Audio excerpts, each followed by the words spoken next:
All right. All right. That's a good background you get there. You. All right. Hello, everyone. This is Rocky Pajaman, and today we are going to be interviewing the legendary Hillbilly Vegas.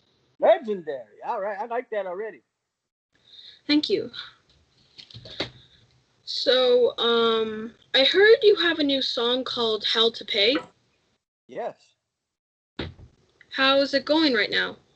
it's going very well. As a matter of fact, we're very proud of the numbers that we're doing and the response we're getting. It means we can make more songs. It's doing that well. How about that? All right. Is it just a single, or do you have an album coming out? It is a single, but it's part of an entire album that will be coming out probably January, February, somewhere in there. Okay. Um, were you supposed to take over Scott Weiland in the Revel- Revolver? Velvet Revolver. Yes.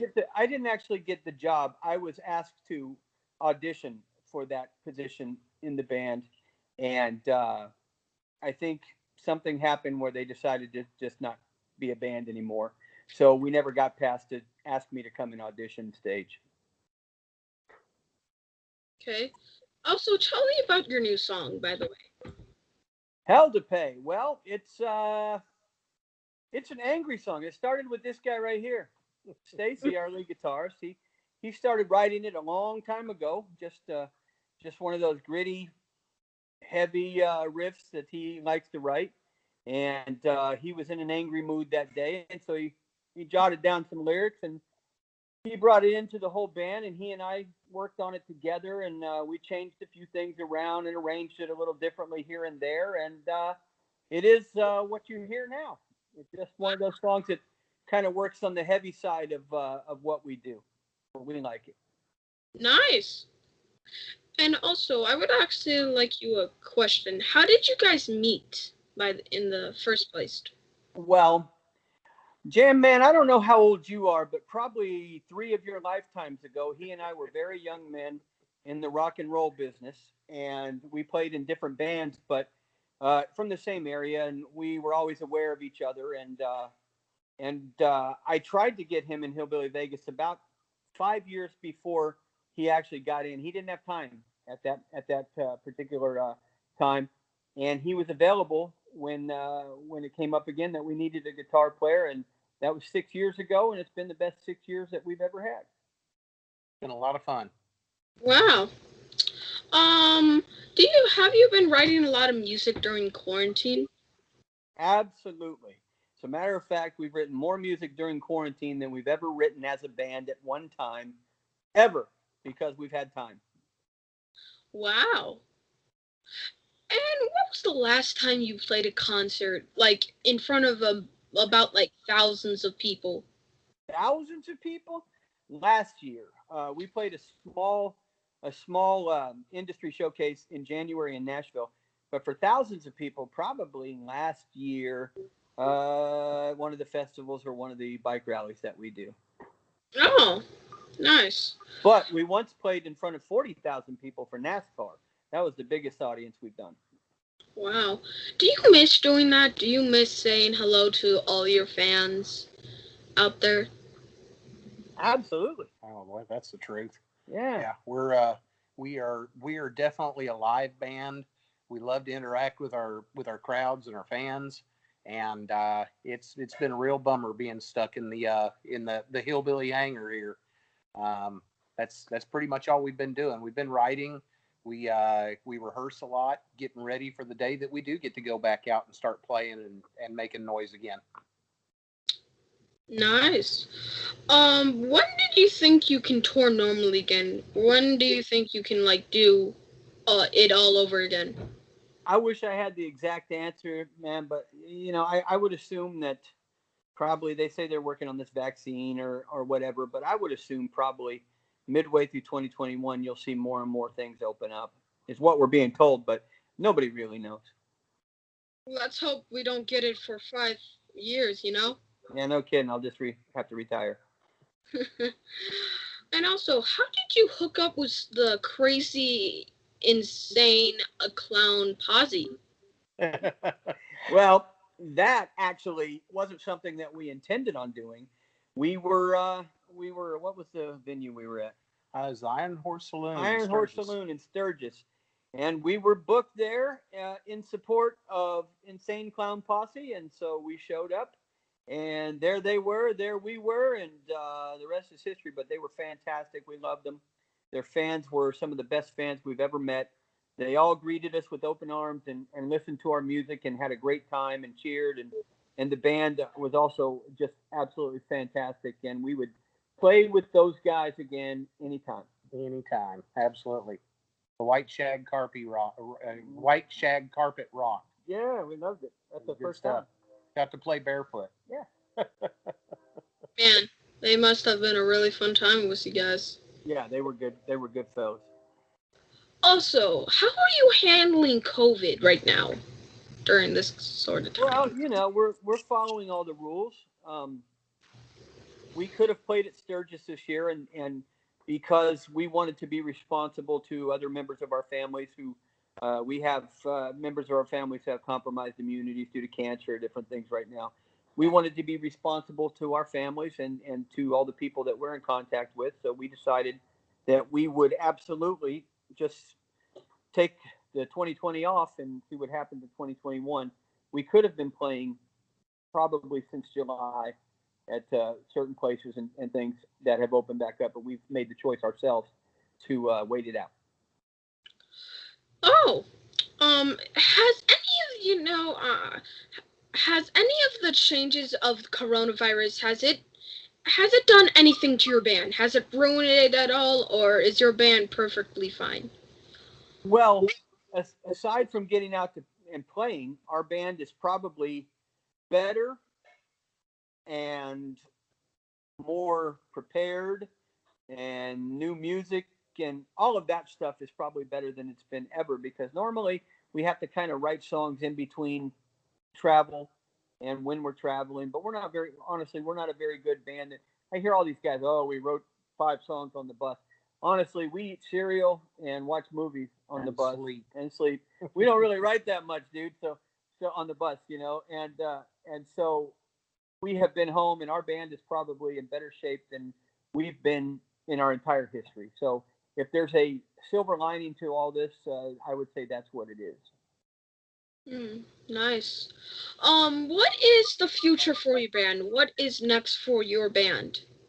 Well, we are actually recording 2 more songs this week for our album, and then we will record a few more. And until the end of the month, until the end of the year, we're just finishing that record, and hopefully in January we'll get it out. We have a new single coming out February 1st, and a new video, and maybe, just maybe, we'll get out and play.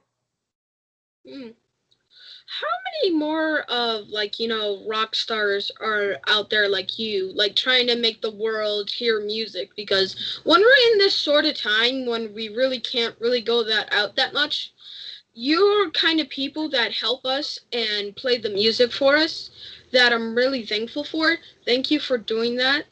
And because it's kind of fun hearing music, you know? Well, I would tell you this. First of all, thank you for having us, because it's people like you that allow us to get our music out. But I'll tell you what, right now, I have noticed with friends that we have in the industry and things like that, fans have more access online to their favorite bands and their favorite artists than they've ever had, because none of us have anything to do. So we want to talk to anybody we can. We want to interact, and I mean bigger stars. Listen, thank you for the compliment, but I mean bigger stars. You actually could message those guys and do things like that and have more access to them than you've ever had. And that's kind of a cool thing about it too, because everybody's just trying to keep engaged. And that's all we're doing. And we enjoy the heck out of talking to guys like you, Jam Man. Thank you. And I know a lot of what do you think's gonna happen in the future for the future rock star? Because this year was like for like the awakening for rock. It was like when all back the old school came back, you know? I wish all of old school would come back, because let me tell you about a thing far, far away in our past. People used to go out in crowds on Fridays and Saturday nights and see their favorite bands at clubs. People used to pack arenas, pack venues. All these bands used to play stadiums and things like that. Guys your age, you don't get to experience what that was like. And I would love it for you, especially a young guy like you who loves music and is trying to be a part of the industry. I'd love for you to get to experience that. I imagine your dad could tell you a lot about that. But I hope that when music comes back, that people want to get off their couch and want to get out and enjoy music again, like they did when we were young. Yes. Yeah, because music is pretty fun. It was pretty fun because that's when you were like dance and stuff like that. You know, seeing all your rock stars favorites. Yeah, man, and you can be, and you're a part of a brotherhood and a sisterhood of people that love the same music, and you get out there and you watch a live show. There's nothing like going to a live show, and I hope that people experience that again in the very very near future. What's your advice for your people? For people like other artists or just people who like music? Young, for the young people. For young artists coming up or something like that? Is that what Yes, we're that's what talking I'm. about? Well, look, man, being a musician is like playing golf. You can do it your entire life as long as you want to. So just keep that in mind. I mean, Stacy and I, we're older.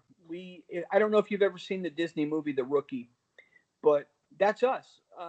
We had record deals when we were young in rock music, and we toured and we did things. We both retired from music and raised families. And then when our families were grown in our mid 40s, we decided, why don't we go play music again? Next thing you know, we got a record deal and we've got 5 singles in the charts and we've got people all over the world that know our music. You never, ever are too old to quit, and you can do it your entire life. So just take your time and enjoy it and do what you love. You know what I mean? And you might find out your fastball's better when you get older than it was when you were younger. Besides, I might be taking my dad's business in the future. You should. I know. You never know. People could take your place in the future. That's right. That's right. Yeah, we expect them to. We just hope that we leave something, a great legacy for them to carry on. And we have a dignified exit, and somebody doesn't yank us off with a big cane around our neck. And also, I have this question for you. How do my followers, when I get my followers in the future, could you please tell me how they can follow you? Just Google Hillbilly Vegas. Besides that UFC guy, we'll come up and all our stuff will be there. That's the best way. Your dad told me about the UFC guy. I kind of heard something about that, but I didn't realize. We're going to have to go look for that guy, but we don't want to fight him. Imagine all of you like, whoa. Well, now we have a security guy and a friend that works with us that look like a couple of Bigfoots, so we might have a chance, but we just stand behind them. Yeah. So, how has it been for you out there during this quarantine? How has it been? You know? Well, we just keep moving forward. We stay busy doing things, whatever. I've spent enough time at home that my wife has asked me to go and find other things to do. And we take care of our equipment, take care of our gear, rehearse a lot, practice a lot, and and then try to stay engaged with folks like you. Thanks. Um, so I heard you guys are like a rock star kind of metal guys. You're Yes, exactly. I don't know about star, but I would say that our music where we live, and I'm sure it's this way in New York as well, but where we live, country and rock and roll just kind of get all jumbled together. Everybody listens to both. And when you grow up, you kind of get used to hearing both, and you kind of get used to playing both. And pretty soon you find yourself writing songs that sometimes may lean a little country and other times lean a little rock and roll. And and that's, I think, the origin of Southern rock, which is what we are. We are Southern rock, And it works for us. You know what I mean? We love a big, loud guitar and a Marshall amp, but we also love a good, heartbreaking, twangy song too. So, we're a little bit of both. That's where we get Hillbilly Vegas at. Hmm. So, how did your name come up for the Hillbilly Vegas? All right. You want to know that? Let me tell you something. Down here in Oklahoma, where we are, you can pull up at the truck stop. And let me tell you this, Jen, man. When you pull up at the truck stop, you can fill up your tank of gas. You can go inside and you can buy a dream catcher, which is what the Native Americans sell. You can put a quarter in the slot machine, and you can buy discount tobacco all at the same place. Don't forget the fried foods. And the fried foods. Oh, yeah. And that is Hillbilly Vegas. Wow. Man. Honestly, the truth is that they called Branson, Missouri, and Pigeon Forge, Tennessee, Hillbilly Vegas as a joke, because it's kind of, they got theaters like Vegas, and they got amusement parks and whatever. But those towns, they really didn't like being called Hillbilly Vegas. I thought it was hilarious. It was either that or Goggles Paisano, which is Fred Flintstone's alter ego when he was a race car driver. So we ended up picking Hillbilly Vegas. So how was your past, like when you first started when you were first starting your business and your band? Well, in the days, in the olden days, we were both long-haired, thin, good-looking rock and roll guys, and we traveled all over the place. Stacy was in a band that was with Capitol Records in the late '80s, early '90s, and I was with the band that was with Warner Brothers Records. And we started out that way and learned a lot about the business, mostly about how to mess everything up, which is what you do when you're young. And they have a saying that maybe you will understand someday: youth is wasted on the young. We made a lot of mistakes, had a lot of fun, as you do when you're young. But the thing is that when we decided to do this again in our as elder statesmen, I would say, older guys. Yeah, don't give away our age completely. Yeah, older guys. We found out that we were a little bit smarter about it, and we can make things happen more. And the next thing you know, we've had more success now than we had when we were young guys, and it's a lot more fun because we have learned to enjoy it in a different way. So there you go. So I heard you wanted to be a future cartoon voice guy. I wanted to be that when I was a kid, man. That's all I watched was cartoons. I watched everything, Scooby Doo and Hong Kong Phooey. These guys were my favorites, and all the Looney Tunes stuff. And I would just practice and practice those voices when I was a kid. And I had no idea. I asked my mom, "How do you become a cartoon voice guy?" And she'd say, "Go to school and shut up." So the truth is that I wanted to be that, but I had no idea how to do that, and it kind of faded away. But yeah, man, if I could have done that as a job, I think that would have been the greatest thing ever. That's pretty much all I watch is cartoons. I love them, and so yeah, cartoons are the best. TV is the best. I don't really listen to music, man. I watch TV. I love TV. And hopefully in the future you can be like a cartoon star. You can be like... I wish. I don't have much future left, dude. I mean, this is the future for me. But yeah, I wish I would have. Yeah. What was your best band to play with? The best one that we ever played with? I don't know, man. We've enjoyed so many people. I tell you what, I don't know if you've heard of this band. For me, and I'll let Stace answer for his. The Kentucky Headhunters were my favorite band to play with, and that's because they were older guys. They've won Grammys, they've sold millions of records, and they kind of fall in the rock side of country music too. And we had the same manager for a while, and they treated us so good, and they were like mentors to us. And so when we got to play with them, I just loved it very much. And incidentally, those guys have kids, and their kids' band is called Blackstone Cherry, if you've ever heard of them. And Blackstone Cherry we've got to play with too, and it's just a big family thing. Those guys are from Kentucky, and I've just loved every time we've got to play with them. That's me. I don't know about Stace. What's you? That was a lot of fun. I've enjoyed getting to play with everybody that we've played with, and as far as playlists are concerned, I have learned that I like pretty much something from everybody. We we have aspirations to play with other bands that are in the same genre.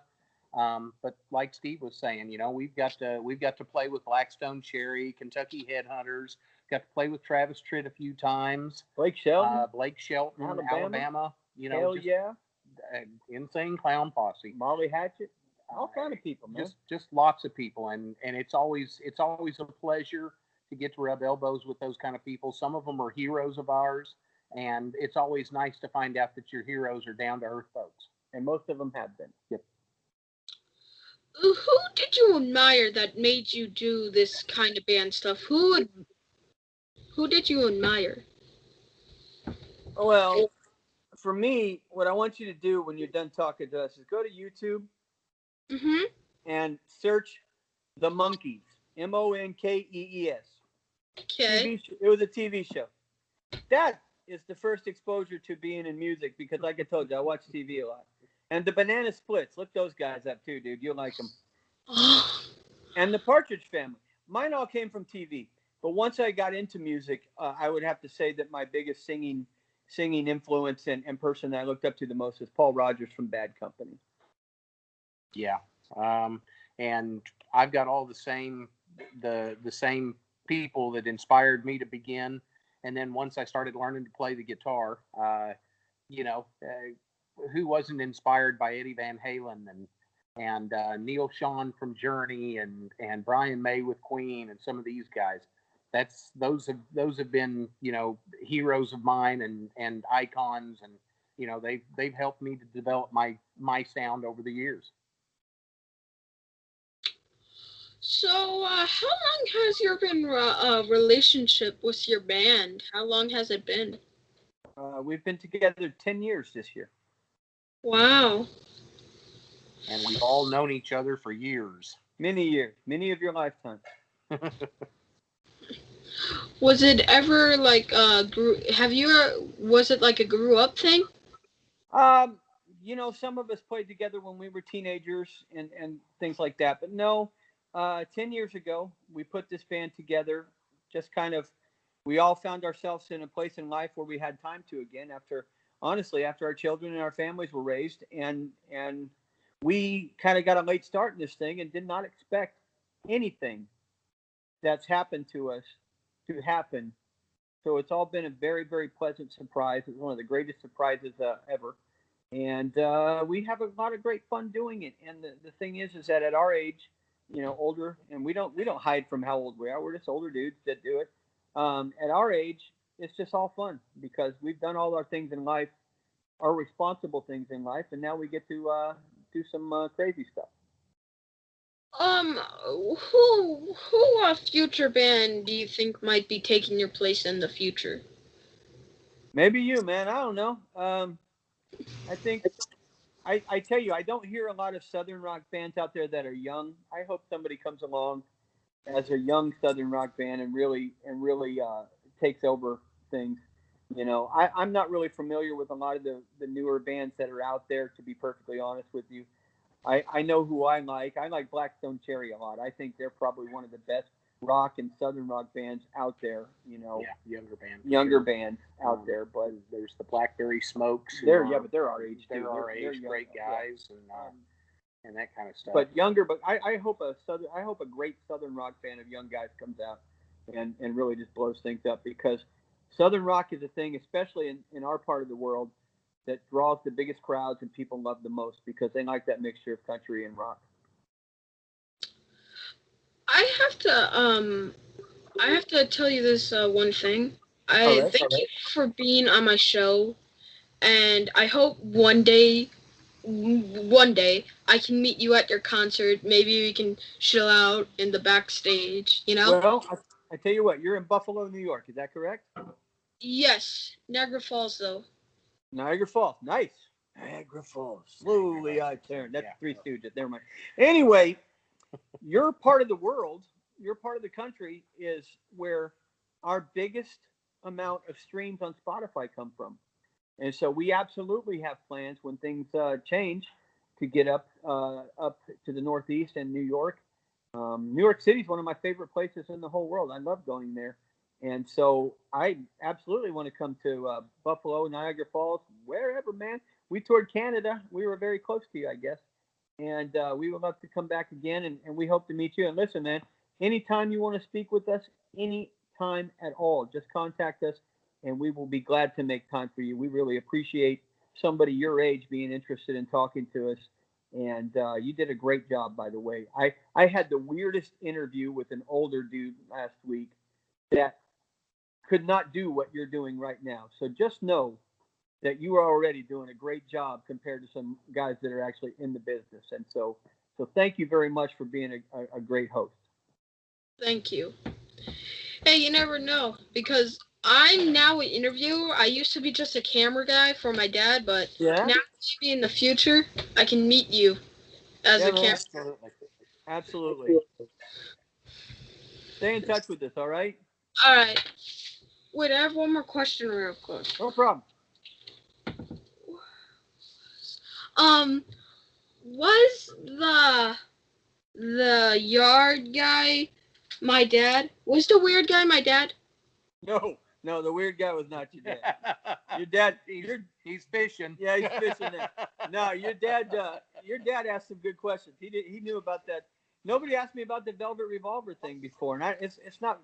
Listen, I'll be honest with you. That's not something I've ever publicized because it really sounds stupid. But I think our record label put that out a long time ago because they thought it would get people to listen to us. And I don't like to talk about it, but yes, you're the first person to ask me about that, and your dad was the first person to ask me about the cartoon stuff. So you guys actually were very well read, and I think that is just very cool.